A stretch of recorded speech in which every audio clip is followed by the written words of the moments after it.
Welcome to the only daily podcast focusing on compliance news of the day. Each morning, start your day with a cup of coffee and Tom Fox, the voice of compliance, to hear about 4 of the top compliance, corruption, or leadership stories you will need to start your day.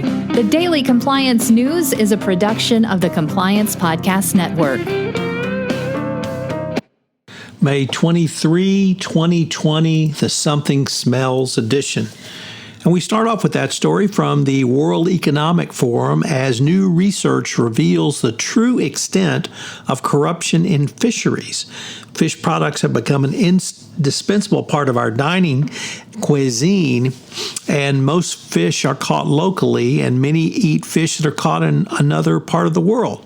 Global trade in these products has prospered in real terms over the past 40 or so years, and now effective governance of fisheries is therefore more crucial for the well-being of our oceans, rivers, and food chains. Nevertheless, there is a fair amount of corruption in the fish value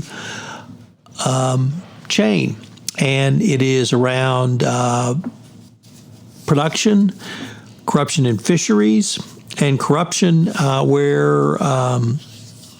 with public officials as well. So something certainly smells when it comes to eating fish, and now corruption has reared its ugly head. Next up, top banking regulator Joseph Otting announces his departure from the federal government. He has worked with the Treasury Department for many years, and he will step down after finalizing a sweeping overhaul of a 40-year anti-redlining law widely criticized by Democrats as potentially harmful to minority and low-income communities.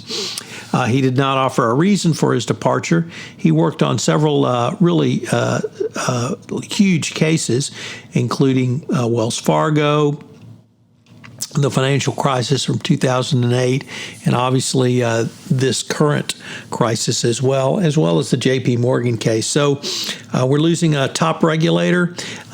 He worked at the Fed, the OCC, and a wide variety of other positions in the federal government. So farewell and thank you for your service. Next up, what will healthcare fraud enforcement look like in the era of COVID-19? Well, over at Contract Pharma, they give us 5 practical effects for pharmaceutical professionals, including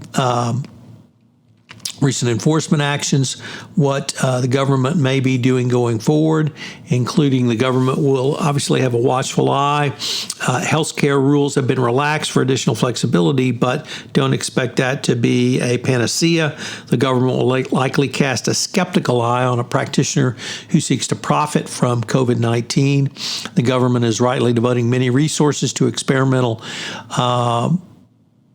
providers and pharmaceutical companies, but they should be careful not to rush to market with unproven products. And finally, the government is expecting everyone in the healthcare space to have a robust compliance program to ferret out corruption going forward. And finally, the U.S. Senate has passed a bill that could delist some Chinese companies. Chinese companies are notorious for not following the rules for being publicly listed companies in the United States. The Luckin Coffee case is probably on front of everyone's mind because of the accounting scandal.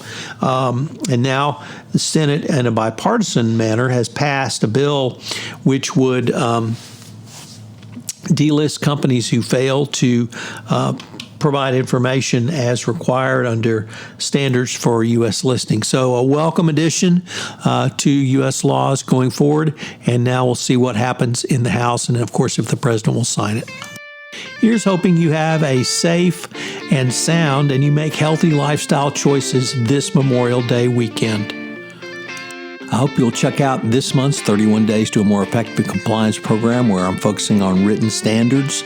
Also, I hope you will check out the Compliance Life, where we are featuring Ellen Hunt. And finally, I start a 5-part series on compliance programs in the banking industry and beyond, sponsored by K2 Intelligence Fin.